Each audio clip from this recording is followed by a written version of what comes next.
हाँ, तो भैया कैसे हैं आप? उम्मीद है आप ठीक होंगे। जय हिंद, नमस्कार, सत श्री अकाल। तो जो 4 राज्यों के जो विधानसभा चुनाव के नतीजे में मैं सिर्फ इतना ही कह सकता हूँ कि जो कांग्रेस है, वो पब्लिक की नब्ज को पहचान ही नहीं पाई। बाहर-बाहर एग्जिट पोल में सब जगह ये देखे गए, ये सुनहरे ख्वाब दिखाए गए, देखिए कांग्रेस जीत रही है इस चुनाव में। यानी ये भी कहा गया कि केवल मध्य प्रदेश को छोड़ा जाए तो छत्तीसगढ़ में कांग्रेस की सरकार बरकरार रहेगी और राजस्थान में तो गहलोत साहब है ही। उन्होंने जो वहां पर गारंटीज चला रखी थी, अपनी 7 गारंटीज, वो चुनाव जिता देंगी। लेकिन अंडर करंट क्या है, भीतर क्या पक रहा है, इसका अंदाजा कांग्रेस के नेताओं को नहीं था।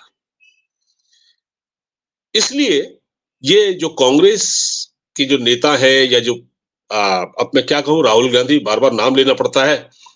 पता नहीं राहुल गांधी यहाँ है भी या नहीं। हो सकता है कि वो लंदन या अमेरिका चले गए हो, कि अमूमन ऐसे ही होता है कि वो जब चुनाव हारते हैं या चुनाव कंप्लीट हो जाता है, उसके बाद वो थाईलैंड, अमेरिका, कोलंबिया या कहीं ना कहीं चले जाते हैं। अब वो पता नहीं कहाँ है।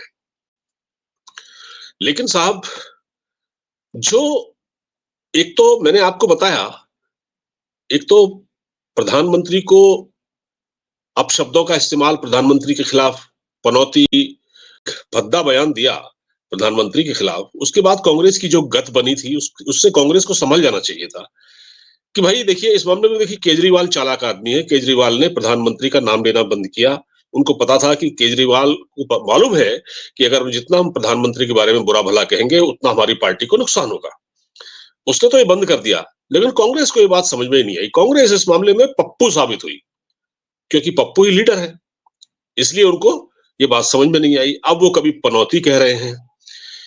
अब ये पनौती कौन है, ये भी समझ में आ गया। लेकिन देखिए, हुआ क्या, जो कांग्रेस के अंदर एक असंतोष है, वो भी बाहर दिख गया है। कांग्रेस ने जो सनातन के खिलाफ आवाज उठी, एक सनातन का जो फैक्टर है ना, सनातन का को लेकर जो बहस चल रही है देश में, वो सनातन वाला जो फैक्टर है, वो भी कांग्रेस पढ़ने में असफल रही, उसको समझने में असफल रही। अब प्रमोद कृष्णम, जो कि कांग्रेस के ही एक नेता हैं, आजकल वो पार्टी के अंदर बहुत घुटन महसूस कर रहे हैं। सुना है कि वो बीजेपी में आना चाहते थे, लेकिन अभी शायद बात नहीं बन पाई है। लेकिन उनका गुस्सा 7वें आसमान पर है। उन्होंने कहा कि कांग्रेस को सनातन का श्राप ले डूबा, सनातनियों का श्राप ले डूबा। क्योंकि जो दक्षिण से आवाज उठी थी, उदयनिधि, स्टालिन, या अब उन्होंने क्या कहा था, सनातन को डेंगू का मच्छर कहा था ना, डेंगू का, मलेरिया का मच्छर कहा ना उदयनिधि ने, जो कि स्टालिन के बेटे हैं। कांग्रेस इस पर खामोश रही। कांग्रेस, राहुल गांधी उल्टा सीधा बोलते रहे, कांग्रेस उस पर खामोश रही। मतलब ये कहा जाता रहा ये उनका निजी बयान हो सकता है, इस तरह की बातें कही। स्वामी प्रसाद मौर्य ने रामचरितमानस को गाली दी, तुलसीदास को गाली दी, उस पर भी कांग्रेस की ओर से कोई कंडेमनेशन नहीं आया। ये इनको ये लगा कि हम अगर हिंदू, यानी हम सनातन को तो उल्टा सीधा बोलेंगे ही, तो क्या होगा, उससे क्या होगा कि मुस्लिम वर्ग खुश हो जाएगा, मुस्लिम हमको झोली भर भर के वोट देंगे। तो भाई साहब, अब ऐसा नहीं है। अब ये ट्रेंड बदल चुका है। तो कांग्रेस इस गलत फहमी में रही कि सनातनियों को जितना बुरा भला कहा जाएगा, उतना हमको वोट मिलेंगे। वो हुआ नहीं। उधर राहुल गांधी ने पप्पू पप्पू और पनौती, मतलब क्या क्या कहना जारी रखा। पप्पू तो खैर वो खुद ही है, उनको लोग कहते हैं, हम तो नहीं कहते, लोग कहते हैं। और पनौती वगैरह कहा उन्होंने, वो सब चलता रहा। इधर सनातन धर्म को गाली दी जाती रही, रामचरितमानस के बारे में उल्टे सीधे शब्द कहे गए। कांग्रेस के समाजवादी पार्टी के स्वामी प्रसाद मौर्य, कोई कंडेमनेशन नहीं आया, कांग्रेस ने उसके बारे में कुछ नहीं कहा। तो जो सब कुछ हुआ, वो ले डूबा। आप देखिए, मैं प्रमोद कृष्णम का आपको एक स्टेटमेंट सुना देता हूं। प्रमोद कृष्णम ने क्या कहा। प्रमोद कृष्णम, जो कि नेता है कांग्रेस के ही, वो क्या कहते हैं, सुन लीजिए जरा। ये भाग्य की विडंबना है, खासतौर से कांग्रेस के भाग्य की विडंबना है कि वो कांग्रेस जो महात्मा गांधी के रास्ते पे चलने वाली कांग्रेस थी, कुछ लोग उसे मार्क्स के रास्ते पे ले जाना चाहते हैं और ले गए। ये जो आज के परिणाम है, ये कांग्रेस की हार नहीं है, ये तो वामपंथ की हार है। कुछ लोग कांग्रेस पार्टी के अंदर ऐसी कोठरी है जो पिछले 8, 10, 12 सालों से फैसले लेती है कि वो कांग्रेस के प्रेसिडेंट बदल देती है, लेकिन कोठरी वही रहती है। नंबर 1। नंबर 2, नाविका जी ये फैसले ही गलत लिए जा रहे हैं। अब मुझे आप बताइए, हमें लड़ना है भाजपा से, हम लड़ते हैं एंकर से। हमें लड़ना है भाजपा से, हम लड़ते हैं वंदे मातरम से। हमें लड़ना है भाजपा से, हम लड़ते हैं भारत माता की जैसे। अब ये जो एंकर्स के बैन करने का जो फैसला था, इसका कोई लॉजिक है, इसका कोई तुक है कि हमें भाजपा से लड़ना है, लेकिन हम किससे लड़ रहे हैं? कुछ पत्रकारों से। अरे भाई, पत्रकारों की स्वतंत्रता और हम जिस डेमोक्रेसी की बात कर रहे हैं, हम डेमोक्रेसी के चौथे स्तंभ को बैन कर रहे हैं। ये कितना गलत फैसला था। मैं इसके खिलाफ था, मैंने इसके खिलाफ आवाज उठाई।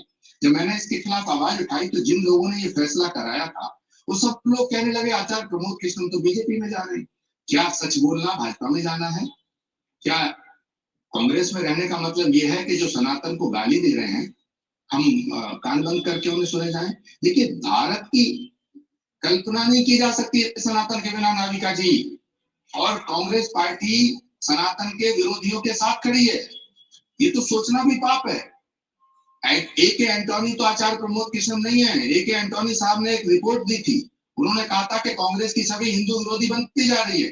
देखिए, ये प्रमोद कृष्णम कह रहे हैं, प्रमोद कृष्णम कांग्रेस के नेता हैं और वो ये कह रहे हैं कि कांग्रेस की जो छवि है वो सनातन विरोधी बनती जा रही है और जय श्री राम कोई बोले तो उसको उसको गाली समझा जाता है, वंदे मातरम कोई बोले तो उसको देश विरोधी समझा जाता है।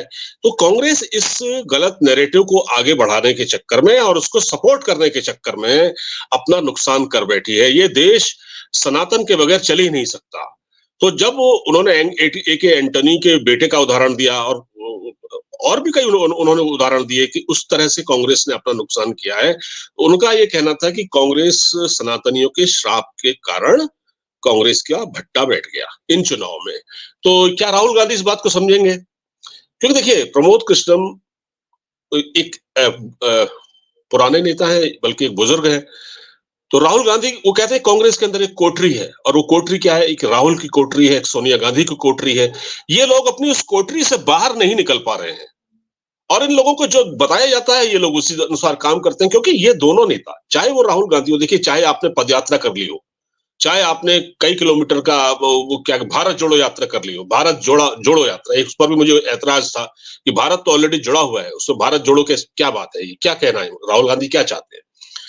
तो ये लोग समझ ही नहीं पाए कि ये कोठरी समझ नहीं पाई कि पब्लिक का सेंटिमेंट क्या है। ये राजस्थान, मध्य प्रदेश और छत्तीसगढ़ में, खासकर छत्तीसगढ़ में, जहां क्या अंडर करंट है कांग्रेस की, सब जो अनएक्सपेक्टेड, जो हम ये मान रहे थे कि छत्तीसगढ़ में कम से कम ये निकाल लेंगे, नहीं हुआ।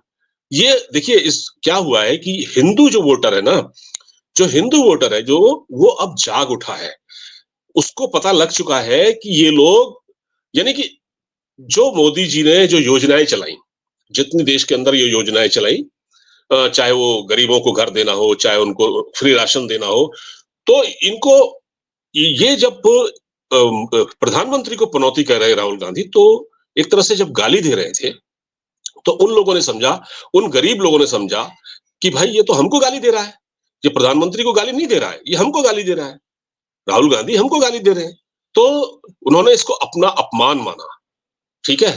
तो इसलिए कांग्रेस को ये श्राप लगा। ये प्रमोद कृष्णन ये समझाने की कोशिश कर रहे थे, जिस प्रकार उन्होंने अपशब्दों का इस्तेमाल किया, जिस तरह सनातन के बारे में गाली बकी गई, उनको उसको बुरा भला कहा गया, दक्षिण भारत के एक नेता ने कहा, कांग्रेस ने उसकी कंडेम नहीं किया, ना बीजेपी कांग्रेस के किसी नेता ने, ना समाजवादी पार्टी के, ना कहीं ममता बनर्जी ने, क्योंकि ये मुस्लिम वोट बैंक की पॉलिटिक्स करते हैं। अभी भी इनको लगता है कि अगर सनातन को हम गाली देंगे तो शायद हमको वोट मिल जाएंगे, लेकिन ऐसा हुआ नहीं।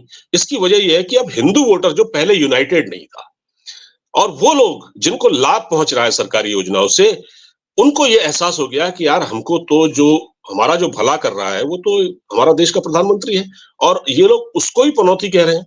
जब आप उसको पनौती कह रहे हैं, जब उसके खिलाफ अंतर्राष्ट्रीय स्तर पर साजिशें हो रही हैं, जब आप अमेरिका और कैम्ब्रिज में जाकर वहां जॉर्ज सोरेस से मिलते हैं, और ये सारा जो हो रहा है, ये इस जो पूरा एक नेक्सस जो कि देश के खिलाफ काम कर रहा था, तो पब्लिक इसको समझ रही है। और ये सेंटिमेंट वही है जो इन विधानसभा चुनाव में परिलक्षित हुआ है। कांग्रेस के लिए बहुत अलार्मिंग सिचुएशन है। यही स्थिति जारी रही तो कांग्रेस की स्थिति वही हो जाएगी। लोग ये कहते हैं, मैं नहीं कह रहा, लोग ये कहते हैं कि कांग्रेस अगर इस चीज से बाहर नहीं आई, कांग्रेस की कोठरी अगर ये समझ ना पाई, तो उसकी हालत वही होगी जो आज AIMIM यानी असदुद्दीन ओवैसी की पार्टी की है, या यूपी में किसी छोटी मोटी पार्टी की। वो स्थिति कांग्रेस की होने वाली है। उम्मीद है आपको मेरा एनालिसिस पसंद आया होगा। इसे खूब शेयर कीजिएगा, लाइक कीजिएगा, चैनल को सब्सक्राइब जरूर करें। नमस्कार।